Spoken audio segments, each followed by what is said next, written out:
Oi, turma, tudo bem com vocês? Na aula de hoje nós vamos falar sobre farmacologia dos antidepressivos. Então, como que eles atuam no sistema nervoso central? Para nós podermos entender como que os medicamentos vão atuar, os antidepressivos vão atuar, nós temos que entender quais são as causas da depressão. Existe a teoria das monoaminas, que sugere que a depressão é devido ao resultado de um mau funcionamento ou um funcionamento deficiente na transmissão noroaminérgica. Então, tem-se uma diminuição nessa transmissão devido à diminuição dos neurotransmissores. Esses neurotransmissores que atuam nessa transmissão são a noradrenalina, também pode ser chamada de norepinefrina, as duas nomenclaturas estão corretas, ou 5-hidroxitriptamina. A 5-hidroxitriptamina, nós falamos 5-HT, mas também é muito conhecido como serotonina. Então, tem uma diminuição nessas duas monaminas na fenda sináptica, o que faz com que acabe diminuindo o humor, a pessoa acabe tendo sintomas de depressão. A depressão é dividida em dois tipos distintos. Uma delas é a depressão unipolar e o outro é um distúrbio afetivo bipolar. Então, o unipolar é quando a pessoa não vai ter alterações de humor, ela sempre estará deprimida, sempre estará cansada, sempre estará com o mesmo sintoma. Essa depressão unipolar ela pode ser hereditária ou não hereditária. 75% da depressão vista até hoje, dessa depressão unipolar, ela é de caráter não hereditário, ou seja, é uma depressão relativa. Ela está acontecendo naquele momento, podendo ser por causa de alguma ocasião que está ocorrendo, algum fator de estresse que acaba diminuindo a produção de serotonina e também de noradrenalina. Pode ser por causa de medicamentos que também diminuem essa produção. Então, é uma coisa que está acontecendo naquele momento. E 25% da depressão pode ser hereditária. Então, são por fatores endógenos, onde a pessoa hereditariamente adquiriu uma diminuição na produção tanto de serotonina quanto de noradrenalina. E aí nós temos um pouquinho mais de dificuldade no tratamento dessas pessoas porque elas já produzem menos noradrenalina e serotonina, tá? Já os distúrbios bipolar, a pessoa vai ter aí uma alteração nas manias. Então, em alguns momentos ela vai estar extremamente entusiasmada, autoconfiante, e tem horas que ela está extremamente irritada. Então, tem uma modificação muito grande de humor, né? Uma hora extremamente feliz, outra hora extremamente triste. Isso até acontece e acaba fazendo com que algumas pessoas achem que ela tem problemas de psicose mesmo e acabam confundindo. Mas não, pessoal, é uma depressão, é um tipo da depressão, tá? Geralmente ela aparece já no início da vida adulta e vai acompanhar a pessoa por muito tempo se não fizer um tratamento adequado.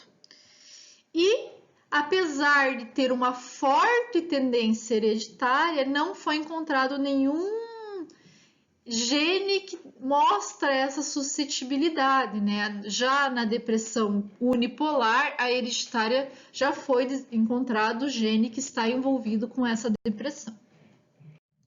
A depressão, ela vai ser uma diminuição tanto de serotonina quanto noradrenalina em diversas regiões cerebrais, como no córtex frontal, na amígdala e no hipocampo. E nós temos três principais classes de antidepressivos.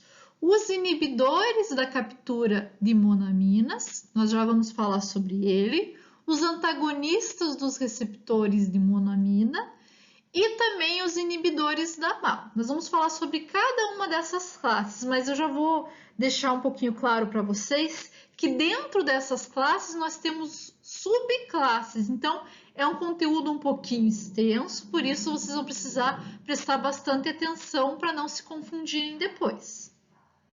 Os inibidores da captura de monoaminas vão ser divididos em outras 4 subclasses. Nós temos os inibidores seletivos da serotonina, então eles vão inibir a captura somente de serotonina. Nós temos os antidepressivos tricíclicos, esses vão inibir tanto a captura de serotonina quanto de noradrenalina. Pode ser que tenham maior afinidade por um dos dois, mas eles inibem a recaptura dos dois, tá bom? Nós temos também a inibição da captura de noradrenalina e de serotonina, que também não vão ser antidepressivos que têm afinidade por nenhum dos dois, eles vão atuar nos dois, só que eles acabam tendo uma categoria diferente dos antidepressivos tricíclicos. E nós temos os inibidores da noradrenalina, então esse aqui vai ser seletivo para a noradrenalina. Como então que esses medicamentos vão atuar? Eles vão atuar do mesmo modo, só que uns vão atuar em um tipo de receptor e outros em outro tipo de receptor.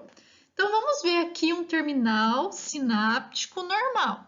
Vocês estão vendo aqui as monoaminas, elas estão armazenadas em vesícula numa quantidade normal, estão sendo enviado para a fenda sináptica.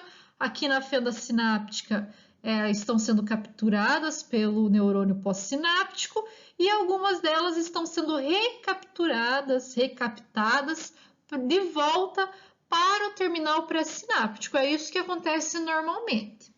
Quando a pessoa está com depressão, nós vamos ter uma diminuição dessas monoaminas. Vocês estão vendo a diferença? Vai ter menos monoaminas no terminal sináptico, na fenda sináptica. Mas ela vai continuar sendo recaptada, né? Vai continuar voltando para o neurônio pré-sináptico. Quando nós fazemos um tratamento com esses inibidores da captura de monoaminas, esses inibidores vão atuar aqui, ó, nesses receptores pré-sinápticos e fazem então com que as monoaminas permaneçam por mais tempo na fenda sináptica e atuem nos neurônios pós-sinápticos. Então, o que eles fazem? Todos eles vão atuar assim, claro que cada um vai atuar em um receptor diferente, mas o que eles vão fazer? Eles vão inibir a volta das monoaminas, da serotonina e também da noradrenalina para dentro do neurônio pré-sináptico, fazendo com que ele fique por mais tempo na fenda sináptica. Então, vamos falar um pouquinho sobre os inibidores seletivos da captura de serotonina. Esses inibidores, eles também são conhecidos como ISCS, inibidores seletivos da serotonina, tá? Então, eles são os mais comuns prescritos. Então, nós vamos falar já o nome deles aí e vocês vão ver que com certeza vocês já ouviram ou sabem de alguém que utilizou esses antidepressivos. Eles têm menor efeito adverso colinérgico, porque eles vão atuar na captura de serotonina, não vão estar atuando, por exemplo, na captura de noradrenalina. Isso acaba diminuindo o efeito colateral desses nossos inibidores. Quando a pessoa faz um uso de uma superdosagem, nós vamos ter um menor efeito colateral também. Então, menor risco de ocorrer uma superdosagem, porque acaba atuando somente nos receptores de serotonina. São mais eficazes no tratamento de depressão moderada. Então, eles não têm tanto efeito no tratamento de depressão profunda. É utilizado mais em depressões leves. E é também utilizado esses inibidores no tratamento e desordem da ansiedade. Então, também nós vamos ver prescrição para tratamento de ansiedade desses medicamentos. E como eu falei para vocês, eu tenho certeza que vocês já ouviram falar de algum deles, como a fluoxetina, nós temos também a fluvoxamina, paroxetina, sertralina, citalopram e escitalopram. Tenho certeza que vocês já ouviram falar sobre esses medicamentos. A fluoxetina, ainda abrindo um parênteses aqui, ela também atua como antagonista do 5-HT2C e por isso ela é muito utilizada no tratamento de anorexia e bulimia também. Em relação à farmacocinética, a meia-vida plasmática desses medicamentos dura em 18 a 24 horas, por isso a pessoa toma uma vez ao dia. A fluoxetina, ela dura até mais, de 24 a 96 horas, porém demora um tempo para fazer efeito, para a pessoa conseguir sentir o efeito desse medicamento, de 2 a 4 semanas. Então, às vezes a pessoa utiliza o medicamento, não vê o efeito e para. Tem que cuidar muito, o antidepressivo ele demora um tempo para poder ter o efeito desejado, tá, pessoal? De 2 a 4 semanas. A paroxetina e a fluoxetina, elas não devem ser utilizadas em combinação com os antidepressivos tricíclicos, tá? Porque esses antidepressivos tricíclicos, eles vão ter interação com o citocromo P2D6. E se a gente utilizar junto, pode ter uma toxicidade muito grande. Então, tem sempre esse cuidado. É claro que é só um adendo aí para vocês saberem dessa proibição de utilização concomitante de fluoxetina e paroxetina com os antidepressivos tricíclicos. Em relação ao efeito adverso, nós vamos ter aí náuseas, anorexia, insônia, perda do libido e frigidez, principalmente quando a pessoa começa a fazer a utilização desse medicamento, porque esses são alguns sintomas bem presentes no começo da utilização do medicamento. Nós também podemos ter um aumento na estimulação, dos receptores 5-HT pós-sináptico e isso acaba ocasionando aí essas náuseas, anorexias, insônia e perda do libido devido ao aumento dessa estimulação a esses receptores pós-sinápticos. A outra classe de inibidores da captura das monaminas são os antidepressivos tricíclicos. Esses antidepressivos eles vão bloquear a captura das monaminas nas terminações nervosas. Eles vão atuar tanto na captura da serotonina quanto da noradrenalina. Eles também podem vir a inibir a dopamina, então dependendo do antidepressivo tricíclico, nós vamos ter essa característica de inibição da dopamina.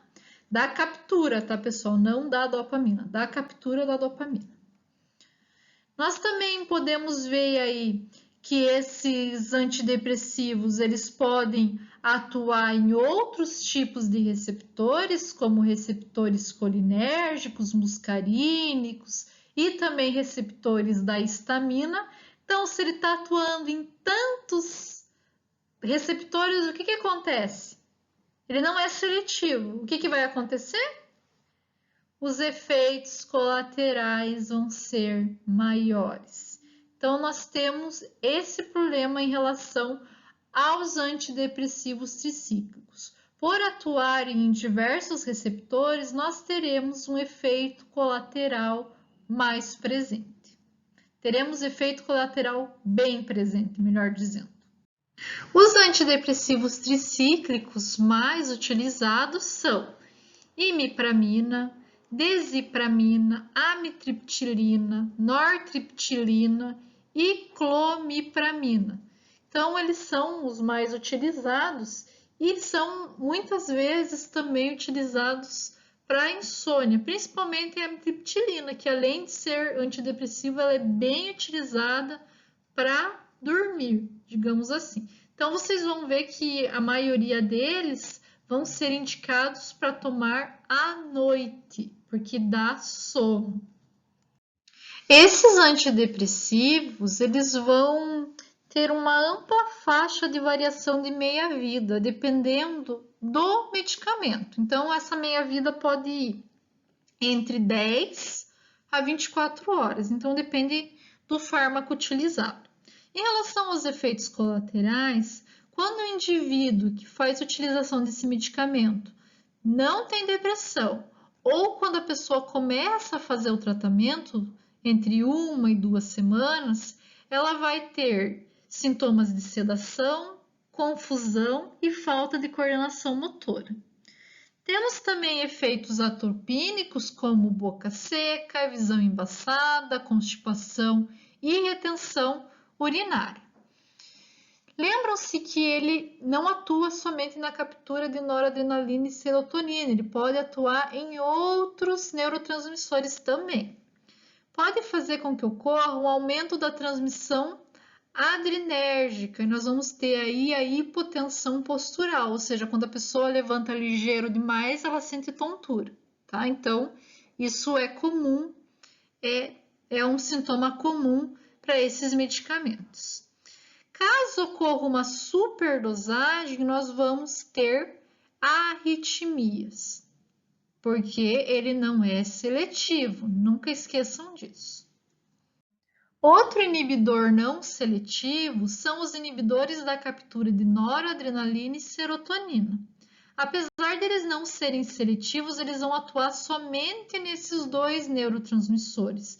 Isso faz com que ele tenha maior efetividade terapêutica e menor perfil de efeito adverso, porque eles não vão atuar em outros neurotransmissores.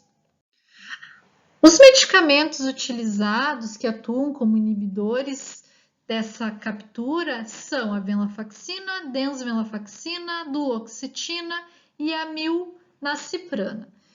Lembrando que eles também terminam com ina, então cuidado para vocês não confundirem com as outras medicações que eu falei anteriormente. A venlafaxina, depois de metabolizada, ela é transformada em desvenlafaxina.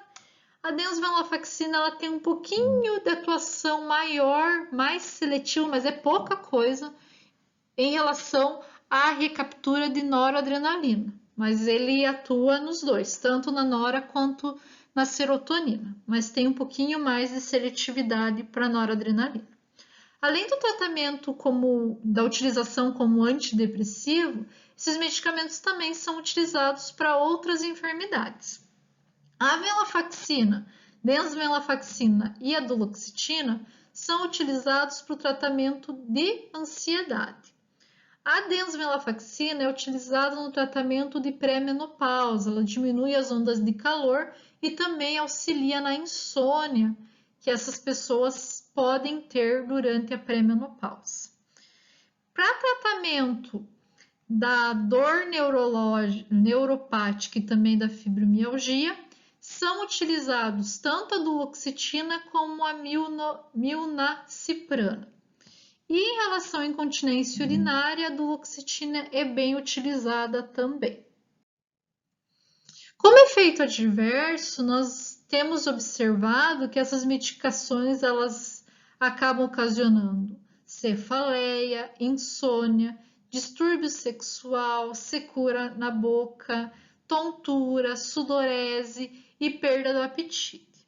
Caso ocorra superdosagem, é observado aí uma depressão do sistema nervoso central, convulsão e também anormalidade na condução cardíaca. E nós temos os fármacos que atuam na captura de noradrenalina. Entre esses fármacos nós temos a bupropiona, mas temos que cuidar que esse atua tanto na noradrenalina quanto na dopamina. Então, às vezes, acaba confundindo quando eu falo inibidor da noradrenalina, porque ele também atua inibindo a captura da dopamina. Um detalhe da bupropiona é que ela está sendo muito utilizada nos últimos anos no tratamento de dependência de nicotina e tem um resultado muito importante, principalmente para quem quer, né, parar de fumar. Ela é muito utilizada e tem um resultado bem legal, tá? Os outros dois fármacos que atuam como inibidores da noradrenalina, da captura, pessoal, não vão confundir, da captura de noradrenalina, são a reboxetina e também a atomoxetina. Eles são altamente seletivos, então eles vão atuar somente na captura de noradrenalina, são menos eficientes que os antidepressivos tricíclicos e a atomexetina ela pode ser utilizada no tratamento de déficit de atenção com hiperatividade. Então, ela também é muito utilizada aí em pessoas que têm déficit de atenção. Os antagonistas dos receptores de monoaminas, eles vão atuar inibindo vários receptores, mas principalmente os receptores alfa-2 adrenérgicos e 5-HT. Também apresentam um efeito brando na captura de monoaminas, porque ele vai atuar nos receptores que capturam essas monoaminas lá na fenda pré-sináptica. Então, quando a gente fala de antagonistas, muitas vezes vocês vão pensar, mas se é antagonista não vai deixar ter o efeito. Nós temos que ter um pouquinho de cuidado em relação aos antagonistas dos receptores da monoamina que são utilizados como antidepressivos. O que acontece? Esses antagonistas vão atuar nos receptores do neurônio pré-sináptico. Então, vamos lembrar aqui como que ocorre a liberação da noradrenalina, né? Ela vai ser liberada por exocitose, né? Porque ela vai estar aí na vesícula. E a partir do momento que ela é liberada, quando ela está em alta quantidade na fenda sináptica, e no caso das pessoas depressivas, mesmo em pequena quantidade, ela vai se ligar aí ao receptor pré-sináptico e vai inibir aqui várias reações que acontecem dentro do nosso neurônio pré-sináptico que estão fazendo a liberação aí da vesícula. Então, quando a gente toma um medicamento que atua como antagonista, um antidepressivo antagonista, ele vai inibir aqui, ó, vai inibir essa ligação da noradrenalina ou da serotonina pré-sinapticamente. E por causa dessa inibição, por exemplo, aqui nós temos um exemplo da noradrenalina, não vai ocorrer a inibição da abertura do canal de cálcio. Então, o cálcio vai continuar aberto e vamos continuar liberando noradrenalina para a fenda sináptica. Então, ele vai atuar no neurônio pré-sináptico. Nessa imagem aqui, nós conseguimos ver como o neurônio se comporta na ausência do antagonista. Então, aqui nós temos os receptores, que a partir do momento que a serotonina está na fenda sináptica, ela vai interagir com esses receptores e vai inibir a própria liberação de serotonina ou de noradrenalina. E nós temos aqui um neurônio na presença de um antagonista. Então, a partir do momento que nós temos a presença desse antagonista, ele vai se ligar a esses receptores alfa-2 adrenérgicos e a serotonina ela vai ser liberada por mais tempo, do mesmo jeito que a noradrenalina também seria liberada por mais tempo. Os antagonistas desses receptores são a mirtazapina, a trazodona e a mianzerina. A mianzerina ela não está sendo mais utilizada porque ela faz depressão da medula óssea.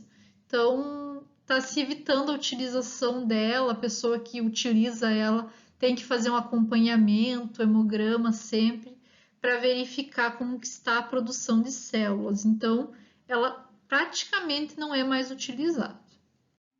Então, lembrando que a MAO é uma enzima que degrada os neurotransmissores, tanto a noradrenalina quanto a serotonina.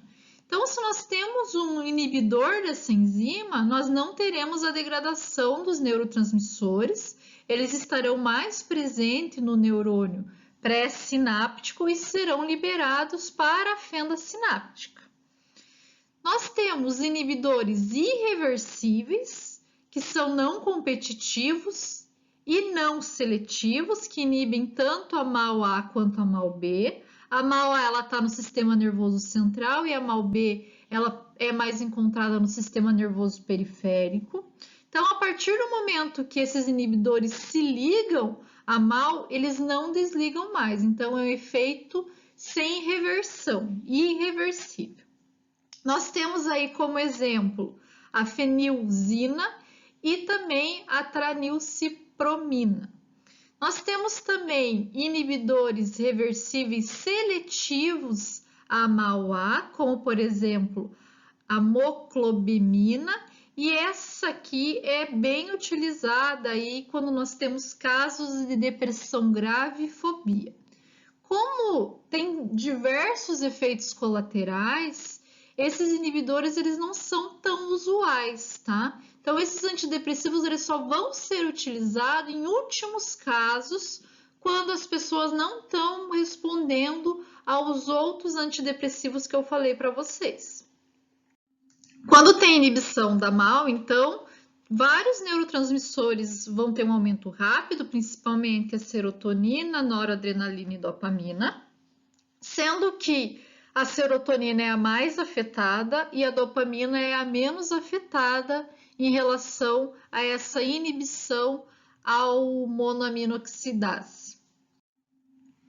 Em relação aos efeitos colaterais, nós vamos ter aí hipotensão, podemos ter uma estimulação excessiva do sistema nervoso central, causando tremores, insônia e também superdosagem.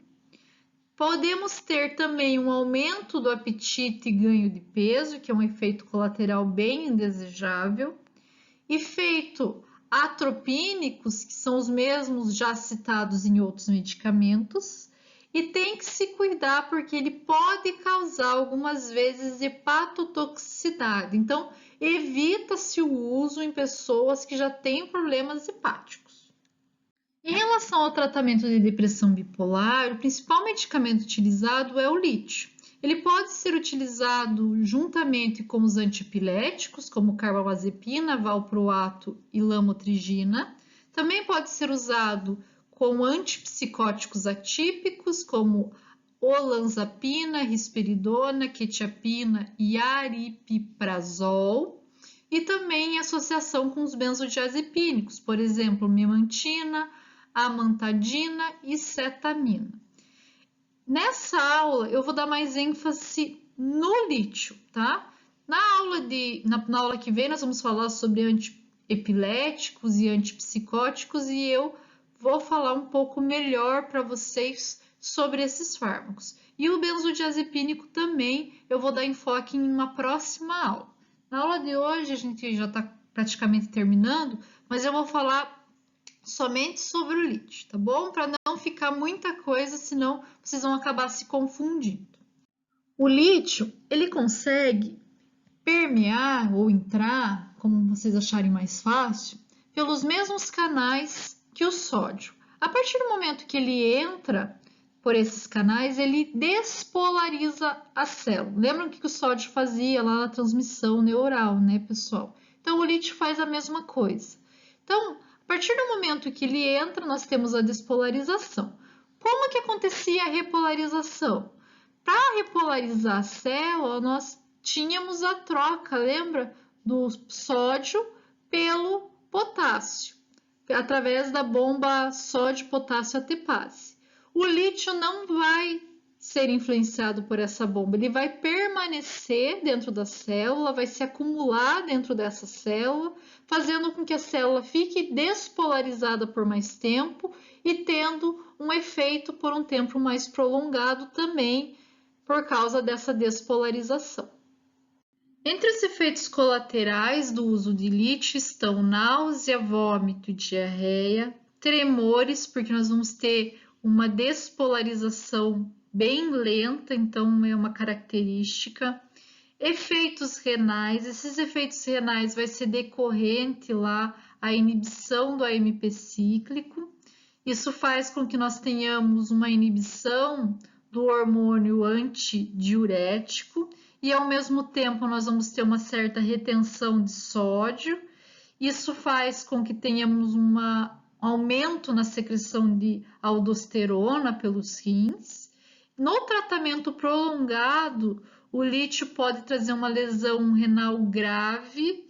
Então, é essencial monitorar as funções renais quando faz o uso do lítio, e em pacientes com problemas renais o uso é proibido, né? Tem que ser evitado. Ele também pode ocasionar aumento do volume da tireoide e também hipotireoidismo. Nós temos também como efeito adverso o ganho de peso e a perda de cabelo. Então, existem diversos efeitos adversos. O lítio ele deve ser utilizado com bastante cuidado. Para finalizar a nossa aula, eu gostaria de deixar um recado para vocês. A depressão é uma doença grave, pessoal, mas tem tratamento. Muitas pessoas sofrem e não sabem como começar ou como procurar ajuda. Então, se vocês tiverem dúvidas, se vocês estiverem precisando de ajuda, entre em contato com o Centro de Valorização à Vida. O atendimento é 24 horas por dia. Às vezes vocês podem ver algum familiar ou amigo de vocês que pode estar sofrendo de depressão. Então, pessoal, não hesitem em procurar ajuda. A depressão tem tratamento. Obrigada pela atenção de vocês. A partir dessa semana, eu vou começar a disponibilizar a aula todas as sextas-feiras, né? Eu estava disponibilizando a cada 15 dias para essa matéria, mas como agora nós temos prazo para terminar até novembro, eu vou começar a disponibilizar todas as sextas para a gente poder dar conta do conteúdo, tá? Então, qualquer dúvida, me mandem mensagem, me mandem e-mail. Eu vou também disponibilizar uma lista de exercício, mas como essa aula foi bem curta, né? Uma aula bem tranquila, tem bastante nome, é claro, mas foi uma aula bem curta. A lista de exercícios também não vai ser muito difícil de fazer, tá? Vai ser bem tranquila também. Então, até mais, um bom final de semana e até semana que vem.